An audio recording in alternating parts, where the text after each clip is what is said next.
Good morning, all.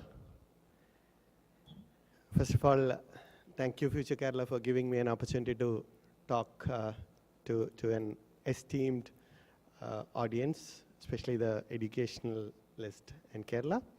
Without wasting a lot of time, let me move on to the topic which I would want to cover. What I thought is we are hearing about Industry 4.0. And when the first time when I heard about Industry 4.0, I had like a lot of questions. Why is the fourth industrial revolution, so on and so forth. So what I'm planning to do is like quickly explain the industrial revolution, especially the third and the fourth, in very layman terms, because industry always evolves. So what is this revolution? What is that groundbreaking thing which has happened for industry to get into the next revolution? So we'll touch upon in very layman terms what third industrial revolution was like, and then how is it prepping us, or how it is taking to the fourth industrial revolution, and then few thoughts on what would be the employability and the way forward from there. So this probably this is something which we have even seen it in our intro for this conference. The first industrial revolution, second, third, and fourth. I'll just probably will not waste too much on time on first and second. Instead, talk a bit on the third one, and then how it is setting the stage to move on to the fourth industrial revolution. Before explaining that in detail, alongside this industrial revolution, we had this IT revolution also happening. In fact, this generation was lucky enough to really touch and feel the IT revolution which has happened across the world. If you actually look at what fueled this IT revolution, the computing within the field of information technology, the computing power increased tremendously over years. Over the past 30 or so years, if you look at, computing power have doubled almost every 2 years. So do the storage, the chart what you can see on the left hand side is a supercomputer which has got the equivalent power of an Apple iPhone 4, right? So now we use even a later version of iPhone 6 or so. So it is even powerful than the first supercomputer or one of the earlier supercomputer. So this has kicked off the IT revolution. And while this IT revolution was happening, we were still with the third industrial revolution. So what did the third industrial revolution bring onto the table? This is where electronics started to be leveraged by the industry, and it actually brought up a new area called the operational technology, or the OT systems in general. The challenges or the space what OT technology was addressing was slightly different than the space IT was addressing. Though it was all related in terms of compute power, sensors, sensing technology, the OT technology or the operational technology were compute power closer onto the industry floor. So if we have an assembly line, closer to the assembly line we have a computer. There are sensors put on to the assembly line, sensing the product which is getting manufactured, and then uses that compute power to take decisions. But the challenge is what that field, the operational technology, tried to address was slightly different. They wanted very reliable, fast response. The networking or networking between the computers was not a big concern there. Storage was limited, and the compute had to be on the shop floor or on the factory floor or on the plant floor.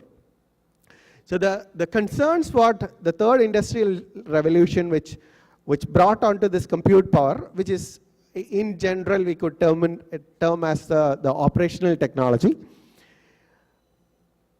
The invent of electronics actually made it possible. And then the OT, operational technology, also improvised over years. But then IT was moving at a higher pace on a different level. It started reaching the consumers. Everyone nowadays like carry a very powerful compute device in our pocket as the smartphone. Whereas a lot of these developments didn't happen in the OT field. And OT slowly started adopting whatever the IT was proposing. So in very layman terms, the fourth industrial revolution is nothing but the marriage of IT, the information technology, into the industry. Or the IT field like adopting those practices, sorry, the OT field adopting those practices which were happening in IT. So these are few thoughts. The industrial internet or Internet of Things. Dr. David like spoke about the industry which is going to be there in the future, like 1.9 trillion by 2025. So it's nothing but the third industrial revolution marrying the facets of IT. And what is the promises which Industry 4.0 is bringing on? It starts with personalized manufacturing, improved supply chain, multi-purpose robots. It is, I read a study like which predicts 3 million industrial robots to be used by 2020. It's not just this, it is, in fact, the term Industry 4.0 is a very overloaded term. It's not going to be just the industries alone which are to be impacted by this wave. It might start with, like, say, probably manufacturing, move on to energy, resources, utilities, electricity supply, water supply, or similar utility companies. It could go into like telecom, retail, healthcare, and in fact, like every field, this impact could be there. I'll just explain a small case study, a story like which we had within our organization. I represent Tata Consultancy Services, one of the largest IT organizations on the globe and the largest in India. So every TCS has got around like 140 plus buildings in India, or offices in India. And every building, if you are aware of the building, if you have worked closely with larger buildings, there will be a building management system. Even this hotel would have a building management system. It is a central control room where the operations of this building could be controlled from, including the HVAC, lighting, and all of those different aspects of the building. So TCS has had 140 buildings in India itself. And the decisioning, so if you are aware of the air conditioning system, you have a chiller, and then you have the air handling units, and then finally you have the rooms or the space, and the space will have like sensors.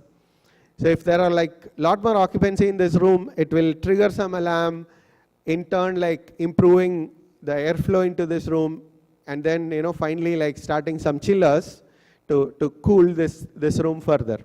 So these kind of setups are there like in most of the large buildings. And what we did was, we tried to, on real time, we were connecting all of these buildings and all of the data from these buildings into a central control center located in our facility in Kochi. And then we were able to real-time monitor the energy consumption of all of this building. And we were able to use artificial intelligence and other algorithms to ensure that the resources are not wasted in any of our buildings. So if there are people who are walking into the room, like we have this, the swipe mechanism to enter the facility. So the data from those swipe machines are also captured, and all of this put together, it's able to optimally run all our facilities right now. And the past 3 years, we haven't increased any penny in the cost incurred for electricity or like, for any other resources which are consumed by this building. Even though like we had like 15% increase in our building areas and like, the employee strength. Moving on, what all would be the ingredients of Industry 4.0, or like what are the main constituents which are going to be in this, this wave?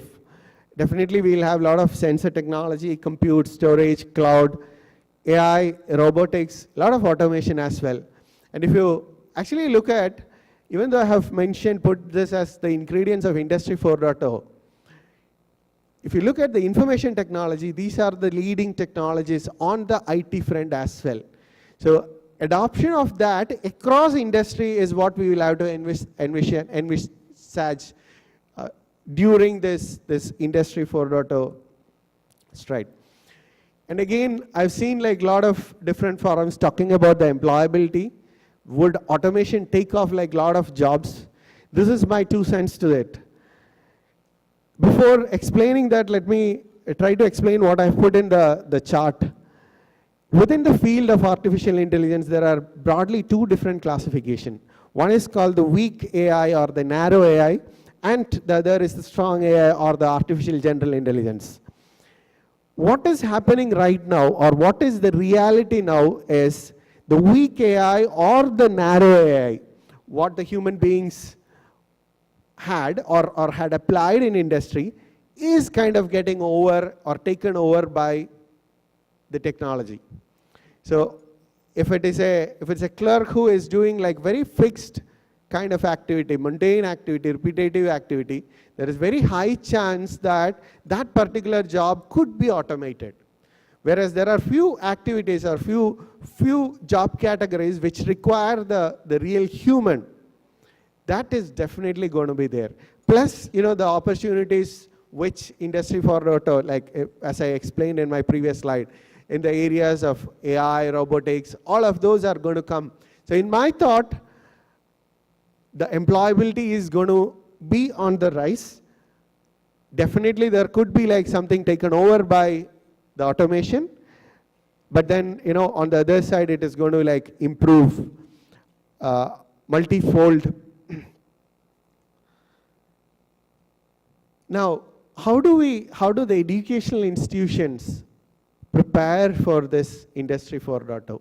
So if we actually look at the system of higher education, there are a lot of stakeholders, and I wish to call it as the system, because not just one stakeholder within the system will be effectively able to make a positive impact on the system. It's like a collective of these different facets, which definitely include the colleges, university, the industry, the government, and the student. If we compare the educational system within India and like probably in US, many times we say, we lack on the quality of education. And this is kind of, debated. I don't propose whether it is quality is bad or good, but one thing is very clear. In India, we do have world-class institutes. Our IITs, the students from IITs are in demand the world over. So that means the education what is getting imparted to the student is definitely of quality standard. But then if you ask me, is there room for like improvement? Definitely there is. And who can actually bring in that improvement, that last mile of improvement into this educational system? In my opinion, it is the student community. It's if any other community decides to change or improvise the system without the student community actively deciding to move ahead with the advancements, our educational system is not going to improve. So in my opinion, it's the student community who has to take the mantle to improvise their standards. And how can they achieve that? And this is what my thought on that is. The students should get aligned to the industry. The educational system should not be on a parallel track to industry. It should be like, hand in glove. Students should look at industry and adopt to industry on whatever latest, greatest things are happening. And if that change effectively happens on ground within our educational system, everything will change to the positive side. And few suggestions, but these are just few suggestions or high-level thoughts. It could be like, more massive open online courses. The University of Derby also kind of, Professor mentioned, they also provide like a lot of online education. And I see the opening of this MOOC courses kind of makes makes this world like one. Sitting here in Kerala, I could probably like refer to the lectures or watch to the lectures given at MIT or Stanford or any university across the world. That kind of gives our students an immense opportunity to improvise. If they are attending the class, they could also probably see how it is taught in a foreign university or how it is taught in a different side of this globe. And that energy will actually improvise their learning ability or their outlook to how this industry works. Another thing is, the industry, if you look at, it's all like the alumni from the college. The students who have done like courses graduate and go to the industry. Students, if they reach out to their alumni network in the industry, that's a very effective means of students getting exposure into like what is happening in industry. And the colleges which are leveraging that channel, I've seen it like very successful, especially giving out like, a lot of entrepreneurial startups to this part of the. So what I'll request or what my thought is within this span is to encourage your students to reach out to their alumni network. And then the last but not the least, there could be like, even more aspects of students who can like, get closer to the industry. Another is like definitely the traditional route of projects, seminars, and industry internship. So that's all what I had on this topic. And once again, thank you for listening me and giving me an opportunity to present to you. Thank you.